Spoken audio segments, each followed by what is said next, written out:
Alhamdulillah. Alhamdulillah.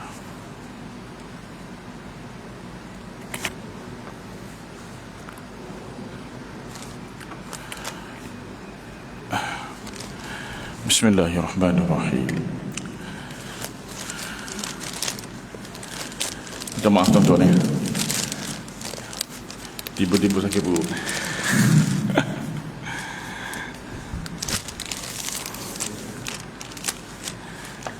Alhamdulillah. Al-Fatihah. A'udzubillahi minasyaitonir rajim. Bismillahirrahmanirrahim. Alhamdulillahi rabbil alamin, arrahmanir rahim, maliki yaumiddin, iyyaka na'budu wa iyyaka nasta'in. Ihdinas siratal mustaqim, siratal ladzina an'amta 'alaihim ghairil maghdubi 'alaihim waladdallin. Amin.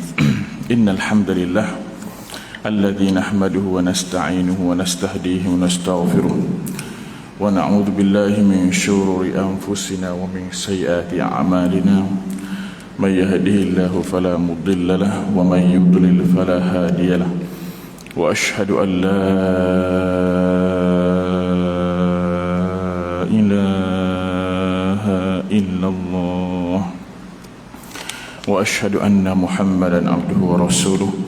اللهم رب اشرح لي صدري ويسر لي أمري واحلل عقدة من لساني يفقهوا قولي. فإن أشرق الحديث كتاب الله خير الحديث محمد صلى الله عليه وسلم وشر الأمور محدثاتها وكل محدثة بدعة. اللهم علمنا ما جهلنا وذكرنا ما نسينا. اللهم إنا نستودعك ما علمتنيه فارد إلى عند حاجة إليه. اللهم اجعلنا من الذين يستمعون القول فيتبعون أحسنه. منها خلقناكم وفيها نعيدكم ومنها نخرجكم تارة أخرى. منها خلقناكم وفيها نعيدكم ومنها نخرجكم تارة أخرى. منها خلقناكم وفيها نعيدكم ومنها نخرجكم تارة أخرى. السلام عليكم ورحمة الله وبركاته.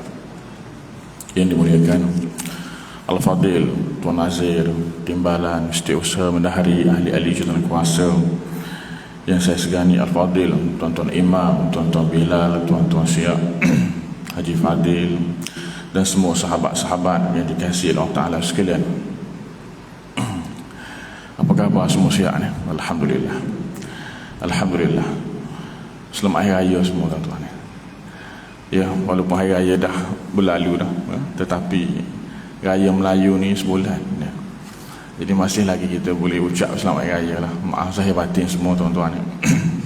Saya doakan semoga Allah Ta'ala panjangkan usia tuan-tuan semua, panjangkan usia tuan-tuan semua dengan keberkatan, dipermudahkan segala urusan, dimurahkan rezeki yang berkat, dan diberikan kekuatan oleh Allah Ta'ala untuk melakukan amal ibadah yang banyak, yang sempurna dan diterima oleh Allah Subhanahu wa Ta'ala. Alhamdulillah, kita masih lagi dalam fatrah ni, masa berhari raya. Dalam pada itu kita jangan lupakan kepada puasa 6. Puasa 6 tu bagi mereka yang dah habis puasa 6 boleh sambung lagi. Puasa Isnin Khamis boleh puasa lagi. Dan kalau yang belum lagi tu, belum habis lagi tu, kalau boleh kita habiskanlah, usahakanlah habiskan. Puasa 6 ini sebenarnya disunatkan kita buat di awal bulan Syawal, dan disunatkan juga kita buat ini berturut-turut. Boleh kita nak buat sehari selang boleh, ataupun kita nak buat Isnin Khamis boleh. Tetapi lebih afdalnya, kata para ulama, kita buat terus, kita buat 6 hari terus. Itu paling baiklah, paling baik. Kata Imam Khatib Syarbini dalam kitabnya Mughni Muhtaj, puasa 6 itu eloknya dilaksanakan 6 hari berturut-turut. Itu dia. Tetapi sekiranya dilakukan secara berselang-seli, tidak menjadi satu kesalahan, boleh. Cuma lebih afdal lah, lebih afdal. lebih afdal kita lakukan secara terus, lebih afdal. Itu kalau kita tidak ada apa-apa halangan. Alhamdulillah. Bagi mereka yang tidak menghabiskan puasa, tidak dapat melaksanakan ibadah puasa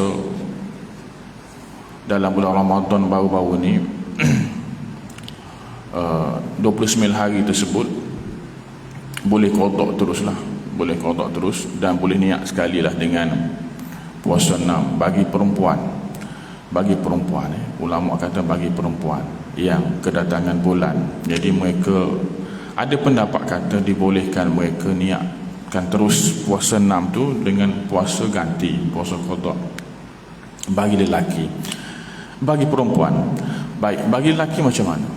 Bagi lelaki, jadi banyak pendapat ulama kata bagi perempuan yang datang bulan tu memang mereka datang tidak bulan, jadi mereka boleh niatkan sekali dengan puasa 6, niat puasa 6. Jadi bila mana mereka niat qada, niat aku nak puasa qada, maka sendiri automatik jatuh kepada puasa 6. Itu satu pendapat lah di kalangan para ulama dalam mazhab kita Imam Syafi'i. Itu bagi perempuan. Bagi lelaki macam mana? Bagi lelaki itu yang dalam perjalanan pulang ke kampung oleh kerana jauh perjalanan, maka mereka diharuskan berbuka puasa. Diharuskan. Adakah mereka boleh niat sekali dengan puasa 6? Bolehkah? Ini juga ada pendapat, beberapa pendapat ulama. Ada yang kata boleh, ada yang kata tak boleh. Kena niat khusus, kena niat lain. Terpulang lah nak ambil pendapat mana boleh belaka. Jadi tak boleh lah kita nak kata tak boleh. Itu keras sangat. Ada pendapat yang kata dibolehkan. Kita niat sekali dengan puasa 6. Jadi bila kita niat qada itu, aku nak puasa qada esok hari dalam bulan Syawal, maka automatik jadi sekali dengan puasa sunat 6. Jadi sekali. Bukannya kita niat aku nak puasa qada esok hari, lepas tu kita niat aku nak puasa 6 esok hari, puasa sunat 6. Bukan begitu kan?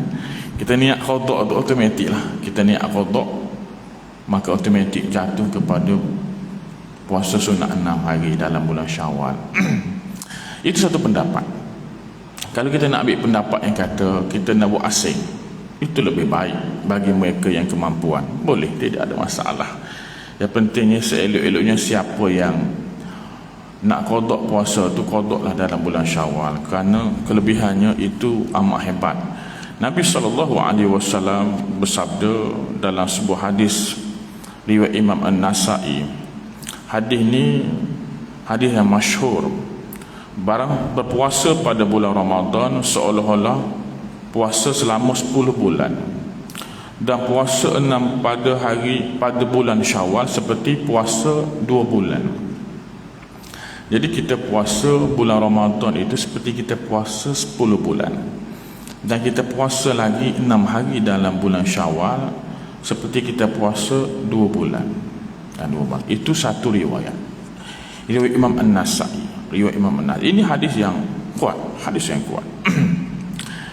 Ada juga mengatakan dalam kitab Sabilul Muhtadin, mengatakan bahawa setiap amalan kebaikan manusia itu Allah Ta'ala ganjari sebanyak 10 kali ganda.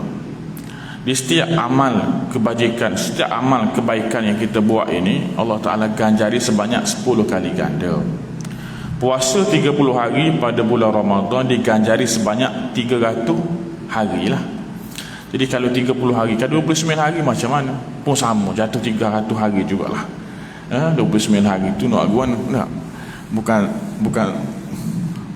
salah anak bulan baru ni, nak. Atau bukan salah orang yang tengok anak bulan tu. Ya memang dah ditetapkan macam tu, nak aguan, nak. Tapi yalah, statement tu kena betul. Statement sebelum Syawal tu kena jelas lah kan. Jadi orang dia terkejut belaka, dia ingatkan raya hari Selasa dah, sebab statement tu hari Selasa raya dah. Jadi saya pun tergamam juga tu. Malam tu balik baik. Malam tu lah jam teruk sebab orang semua Ya, terkejut berlaku. Bukan saya seorang terkejut berlaku. Nak lepas tu gombok tu saja berapa jam? 3-4 jam. Baik. Bulan Syawal. Jadi bulan Syawal ini kita puasa 6 hari di bulan Syawal, maka diganjari sebanyak 60 hari lah. Jadi kalau setiap hari dalam bulan Ramadan tu dengan 10 ganjaran, maka campur dengan bulan Syawal 10 hari. Setiap hari 10 hari, maka jadi 360 hari lah. Itu satu pendapat yang kedua. Biasanya kita dengarnya kita puasa bulan Ramadan 30 hari, 29 hari, seperti kita puasa sebanyak 300 hari. Campur bulan Syawal 6 hari, 60 hari. Jadi setahunlah 360 hari. Dalam takwim hijrah, dalam setahun itu 354 hari saja. Kalau masih 365 hari. Itu satu pendapat yang biasa kita dengar. Pendapat yang kedua dalam hadis Nabi ini, hadis Imam Nasai, puasa Ramadan menyamai 10 bulan. Puasa 6 hari di bulan Syawal menyamai 2 bulan. Jadi kalau kita tidak puasa pada bulan Syawal, maka seolah-olah kita tidak puasa, tak cukuplah setahun.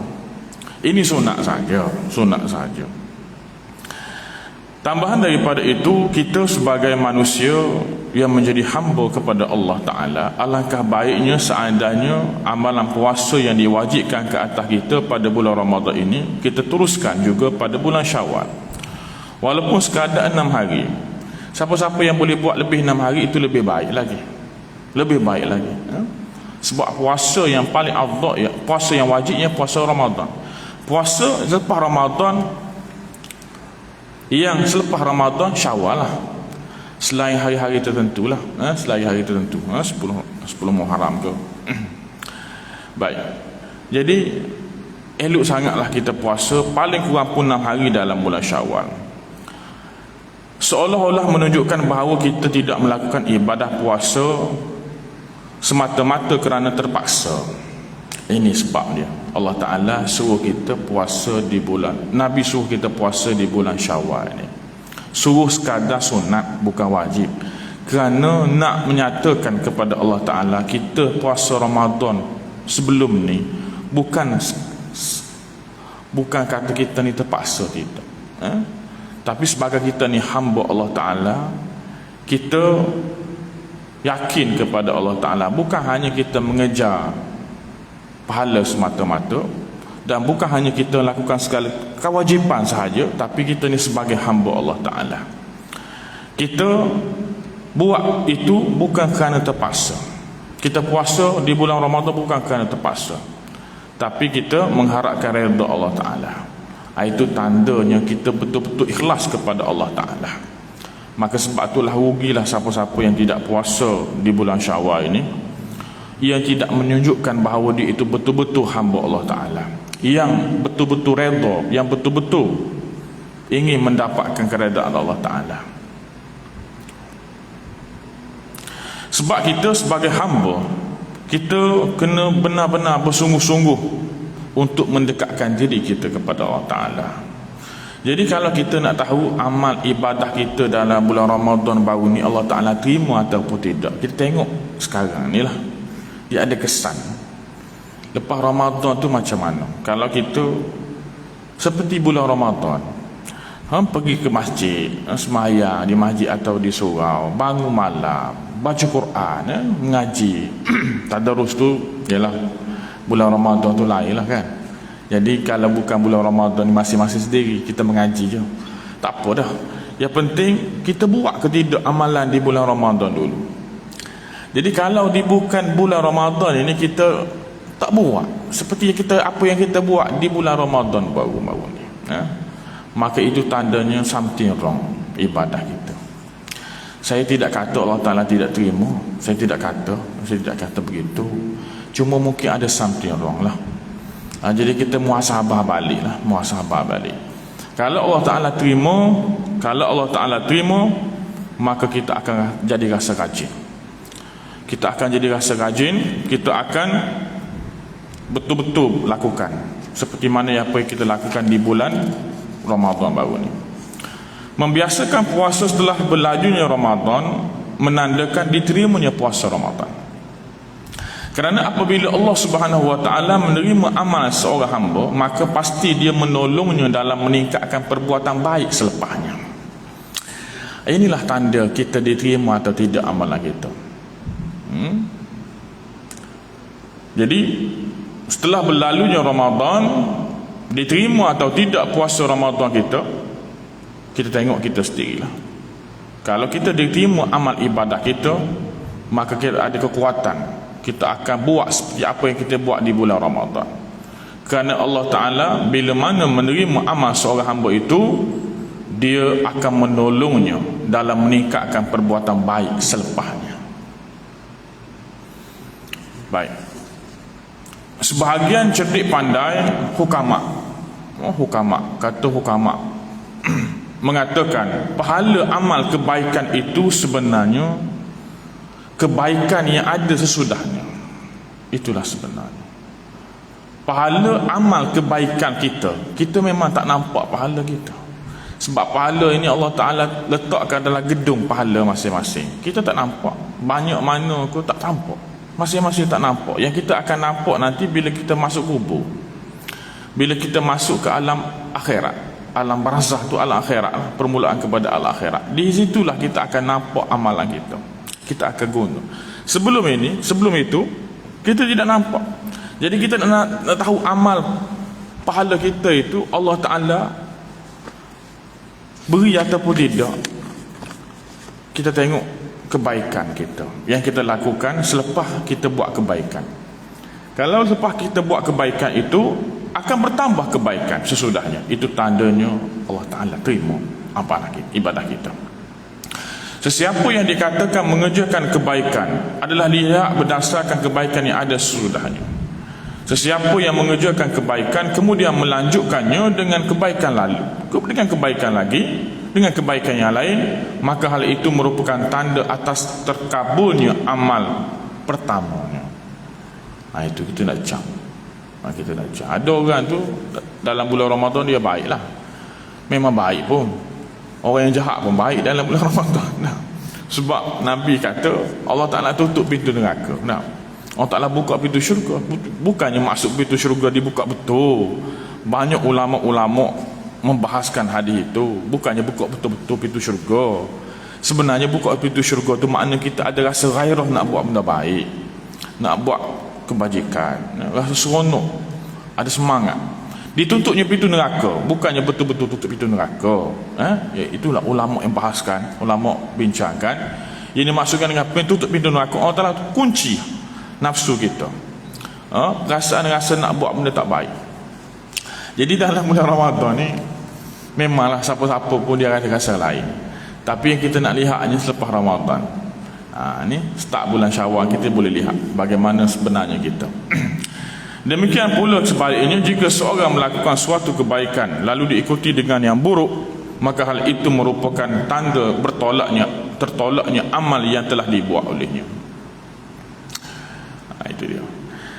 Tuan-tuan, sahabat-sahabat sekalian, antara manfaat puasa 6 ini pada bulan Syawal ini sebagai kesinambungan amalan yang dikerjakan kita sebagai hamba untuk mendekatkan diri kita kepada Allah Ta'ala di bulan Ramadan. Itu yang pertama. Seorang ulama salaf ditanya tentang mereka yang bersungguh-sungguh dalam ibadahnya pada bulan Ramadan, tetapi jika Ramadan berlalu mereka tidak bersungguh-sungguh lagi, tak ada sungguh-sungguh lagi dalam mengerjakan ibadah itu. Dalam bulan Ramadan bukan main kita sembahyang sunat, tak, kita bertadarus, kita bersedekah. Tapi di bukan bulan Ramadan kita tak ada kekuatan. Apa yang beliau jawab? Seburuk-buruk golongan adalah yang tidak mengenal Allah Subhanahu Wa Ta'ala. Maknanya dia tidak kenal betul-betul Allah Ta'ala. Kalaulah dia hanya bulan Ramadan sahaja dia bersungguh nak buat benda baik, kebaikan, amal ibadah, di bukan bulan Ramadan, tidak, itu sebenarnya dia belum lagi mengenal Allah Ta'ala, dan dia adalah seburuk-buruk golongan. Seburuk-buruk golongan ialah orang yang tidak mengenal Allah Ta'ala secara benar. Itu dia. Kecuali pada bulan Ramadan sahaja. Inilah seburuk-buruk golongan. Dan bulan Ramadan sahaja dia kenal Allah Ta'ala. Dihormat bulan Ramadan dan bulan Ramadan sahaja. Padahal orang yang soleh itu adalah yang beribadah dengan sungguh-sungguh di sepanjang tahun. Tak kira bulan apa pun. Tak kira bulan apa pun. Inilah orang yang dikatakan orang yang soleh. Maka oleh sebab itulah sebaiknya orang yang memiliki hutang puasa Ramadan memulai membayarnya pada bulan Syawal, kerana hal itu mempercepatkan proses pembebasan dirinya daripada tanggungan hutangnya. Jadi orang perempuan pun samalah, yang datang bulan tu kalau boleh bulan dalam bulan Syawal ni kodoklah. Saya banyak jumpa orang bayar video sampai puluh-puluh tahun. Ada tu sampai 30-40 tahun tak bayar video. Puasa tak puasa. Dia puasa dah lah tak puasa. Datang bulan pula lagi tak puasa. Dah. Lepas tu tak kodok-kodok puasa. Video kena bayar lah. Ganti puasa kena ganti juga. Dah. Kira lah berapa? Banyak. Memang banyak, puluh-puluh ribu. Tapi kena bayar. Lepas tu mulalah cari pendapat yang kata ikut kadar kemampuan macam-macam. Nak lari daripada kewajipan tu, itu masalah. Jadi kalau boleh kita dia berkenaan dengan kewajipan kita kepada Allah Ta'ala ni, kita kalau boleh kita buat cepatlah. Macam semayang lah, bila masuk waktu semayang cepat-cepatlah. Kita takut Allah Ta'ala bagi bala kepada kita. Itu yang kita bimbang. Ada anak murid saya tu, ada anak murid saya di Bangi tu, anak murid bukan UKM lah, anak murid Muslimah, anak murid usrah saya. Dia kena keluar zakat. Dia postpone, relax lah. Dalam handbag dia ada belakang dalam handbag dia letak. Dia boleh tangguhkan, tak apa, relax lah. Dia cerita kat saya sendiri, rupa-rupa start habis handbag, kena curi. Habis. Lepas tu baru nyesal. Dia cerita kat saya dalam usrah. Saya menyesal sangat-sangat, Ustaz, sebab saya tangguhkan zakat saya. Lepas kena tu barulah menyesal. Jadi sebelum kena tu baik kita ingat cepat-cepat segala kewajipan Allah Ta'ala ni. Bab-bab zakat contohnya kan, bab-bab kodok-kodok ni. Jadi kita dahulukan ya Allah Ta'ala, dahulukan. Takut itulah, takut kena bala. Penat lah. Aksiden kereta, kita minta jauh belakang, tapi benda tu kemungkinan boleh berlaku bila mana kita tinggalkan kewajipan kepada Allah Ta'ala. Rumah terbakar ke, ini kita tak nak. Jadi sebagai musibah yang kena kepada kita itu sebab kita. Ma asabakum min musibatin fa min nafsik. Tidak ada musibah itu melainkan sebab kamu sendiri. Maka beringatlah kita. Jadi siapa-siapa yang nak bayar hutang tu, hutang puasa ke contohnya, terutamanya hutang puasa, bayarlah dalam bulan Syawal ni cepat-cepat. Kemudian dilanjutkan dengan 6 hari puasa Syawal. Dengan demikian ia telah melakukan puasa Ramadan dan mengikutinya. Jadi kalau kita puasa dalam bulan Syawal ni, yang kita tak puasa dalam bulan Ramadan baru ni, seperti mana kita puasa Ramadan lah. Itu dia, itu kelebihan dia. Jadi kalau kita qada di bukan bulan Syawal, tak sama. Qada dalam bulan Syawal seolah-olah kita puasa Ramadan penuh. Itu dia.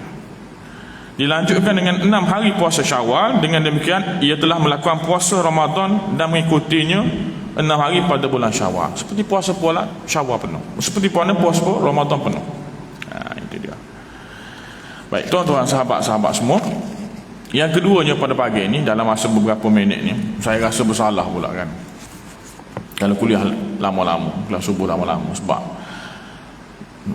start kuliah pun dah lewat tadi. Saya sebenarnya datang tidak lewat. Duduk semayang belakang tu, ya, duduk tengah semayang sakit perut, tak lihat dah. Terpaksa tawakufkan semayang. Baik. Berkenaan dengan fenomena rumah terbuka, kita hari ni pun ada dah. Mungkin hari ni ramai yang pulang balik ke kampung sebab raya baru ni tak puas hati, nak sambung lagi ni, ataupun pergi beraya kat mana-mana nak. Jadi sebenarnya kita pergi ke mana-mana ni, kita pergi raya sebenar-benar ni, sebenarnya kita niat nak ziarah lah. Bila ada orang buat rumah terbuka, kita pergilah. Yang tak buat rumah terbuka tu boleh pergi juga. Boleh pergi, tapi atas keizinan mereka lah. Atas keizinan mereka. Sebenarnya Nabi SAW memang suka ziarah. Memang suka ziarah. Dan sahabat-sahabat Nabi sendiri pun mereka ikut cara Nabi. Mereka pergi ziarah di mana-mana sahaja. Tambah-tambah lagi tempat orang-orang susah. Diceritakan pada suatu hari Abu Bakar ajak Umar pergi ziarah Ummu Aiman. Ini seorang sahabat Nabi perempuan yang susah, kehidupannya yang susah. Nabi selalu pergi ziarah beliau, Ummu Aiman. Lepas Nabi wafat, maka sahabat Nabi ini ingin teruskan sunnah Nabi. Pada suatu hari Abu Bakar ajak Sayyidina Umar pergi ziarah Ummu Aiman. Ketika sampai di rumahnya, Ummu Aiman menangis terisak-isak. Lalu mereka bertanya, apa yang menyebabkan puan menangis? Ummu Aiman ni perempuan orang susah. Nabi selalu pergi ziarah dia. Jadi bila Nabi wafat, Abu Bakar pun teruskan sunnah Nabi itu. Maka beliau kata, tidakkah puan tahu bahawa apa yang ada di sisi Allah Ta'ala itu lebih baik bagi Rasulullah? Abu Bakar bagi tahu kepada Ummu Aiman, tidakkah apa yang ada di sisi Allah Ta'ala itu lebih baik bagi Rasulullah? Maka beliau jawab, ya, bukan aku tidak tahu bahawa apa yang ada di sisi Allah Ta'ala itu yang lebih baik bagi Rasulullah, tetapi yang membuatkan aku menangis ini kerana wahyu yang sering turun dari langit telah pun terhenti. Aku ingat kepada Nabi SAW. Jadi tuan-tuan, sahabat-sahabat semua, kita ziarah lah, pergilah ziarah. Siapa-siapa yang buat rumah terbuka, memang kita sepatutnya kita pergilah. Yang tak buat rumah terbuka pun boleh pergi. Boleh pergi. Tapi kena style orang sini, kena hello dulu. WhatsApp dia tanya dia, boleh pergi ke tidak? Kalau tempat saya tu tak ada WhatsApp apa dah, pergi gitu je. Malam-malam pergi, pukul 10 malam pergi. Tapi seeloknya kita pilih waktulah. Jangan pula kita pergi pada waktu orang yang nak berehat. Orang nak berehat, kita ikut kita pergi je. Baik tuan-tuan, sebenarnya ziarah ini pahala yang sangat hebat. Diceritakan oleh Ali radhiyallahu anhu. Ali ni sepupu Nabi, sahabat Nabi, menantu Nabi. Nabi kata, kalau aku ni gedung ilmu, maka Ali lah anak kuncinya. Kalau aku ini gedung ilmu, maka Ali lah anak kuncinya. Itulah kehebatan, kemuliaan Sayyidina Ali karamallahu wajhah. Nabi SAW bersabda, aku dengar Nabi SAW bersabda, yaqul idza da'a ar-rajulu akhahul muslim, apabila seorang telah menziarahi saudaranya, dia ziarahi saudaranya yang muslim, Islam. Idza ada rajul akhahul muslim, apabila seorang itu menziarahi saudaranya yang muslim, sama-sama muslim, masya fi khirafatil jannah. Ini hebat. Sebenarnya dia sedang berjalan memetik buah-buahan syurga. Kita kena ingat tuan-tuan, habis minyak kereta pun tak apalah, jauh-jauh tak apalah, duit tu pun tak apa, masa kita habis pun tak apa. Ingat, dalam perjalanan kita belum sampai ke rumahnya itu, seperti kita sedang memetik buah-buahan dalam syurga. Hadis ni kita kena ingat, memang kita kena ingat, untuk beri perangsang, untuk beri galakan, motivasi kepada kita dalam bab ziarah ini. Baik, Apabila seorang itu telah menzarahi saudaranya yang se-Islam, sebenarnya dia sedang berjalan-jalan memetik buah-buahan dalam syurga. Sehinggalah hatta jajlisah, sehinggalah dia duduk. Daripada start rumah dia startnya kereta, dia keluar rumah naik motor ke ikutlah kan. Nah, dalam perjalanan kalau lagi lama, lagi banyak dia petik buah-buahan dalam syurga. Sehinggalah dia sampai di rumah saudaranya itu. Ketika dia masih berdiri, ketika itu dia juga masih lagi memetik buah-buahan dalam syurga. Sehinggalah dia duduk, hatta jadi sehinggalah dia duduk. Bila dia duduk, fa iza jalasa amarathu rahmah wa amarathu rahmah, dan bila mana dia duduk di rumah saudaranya itu, dia duduk, dipersilakan duduk, maka Allah Ta'ala pun tukar rahmat. Rahmat melimpah Allah. Tuan-tuan, rahmat ni benda besar.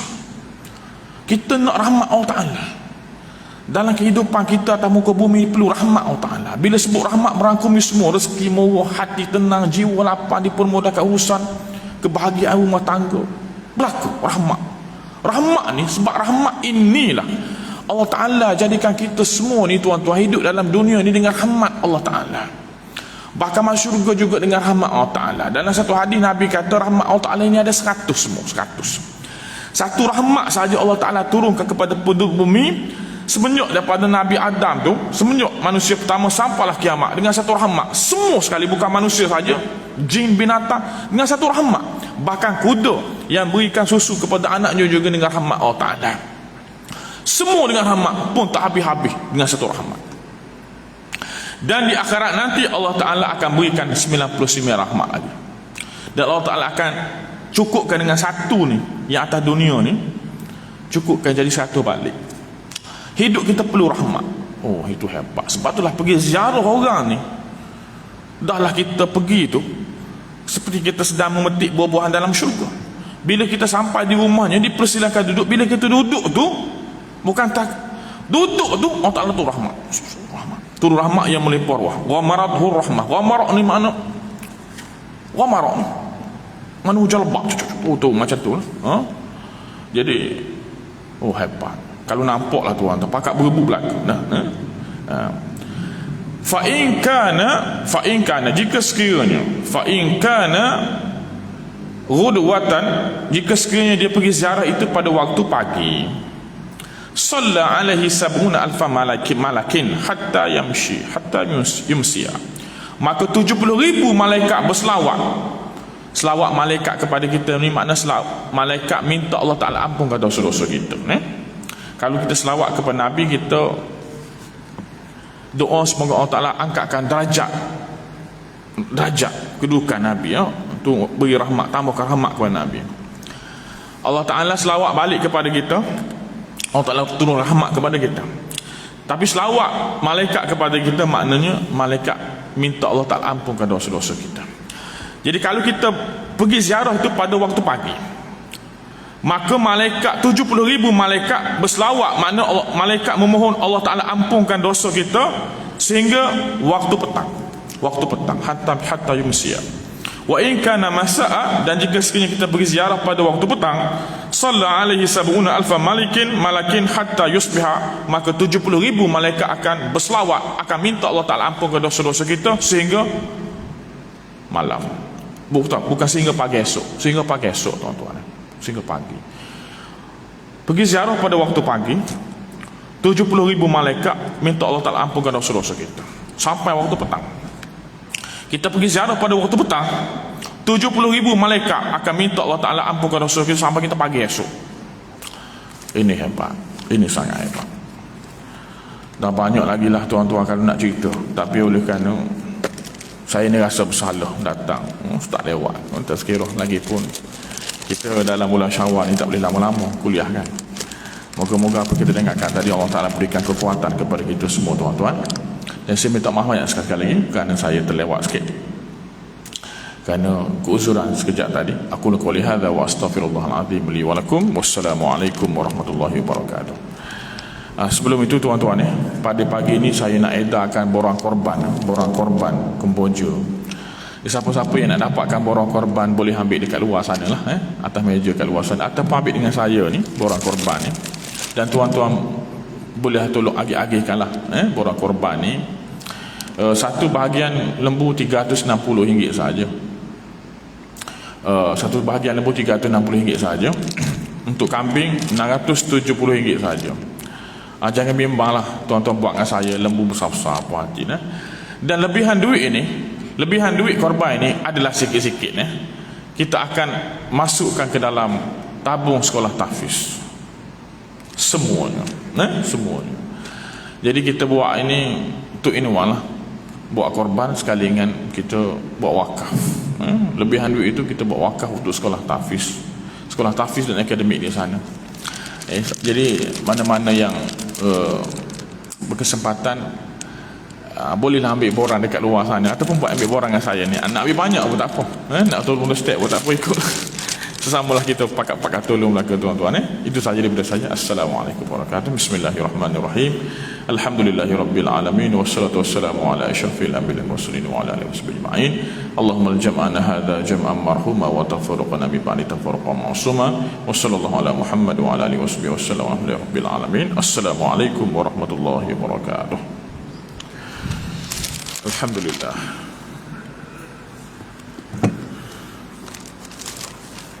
Allahu akbar kabira.